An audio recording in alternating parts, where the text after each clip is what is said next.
আল্লাহ ওই সময় আজরাইলকে জিজ্ঞেস করছেন, হে আজরাইল, তুমি এই পৃথিবীতে এত মানুষের জান কবজ করলা, কোন সময় তোমার বেশি কষ্ট লেগেছে? আজরাইল বলে, আল্লাহ, আমার দুইটা মানুষের জান কবজ করতে বেশি কষ্ট হয়েছে। দুইটা মানুষের জান কবজ করতে আমার কষ্ট হয়েছে।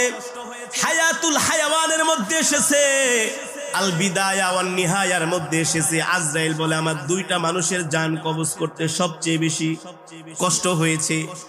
আল্লাহ তাআলা বলে, আজরাইল, কোন দুইটা মানুষ? বলে, আল্লাহ, সমুদ্রের মধ্যে একদিন একটা জাহাজ ডুবে গিয়েছিল।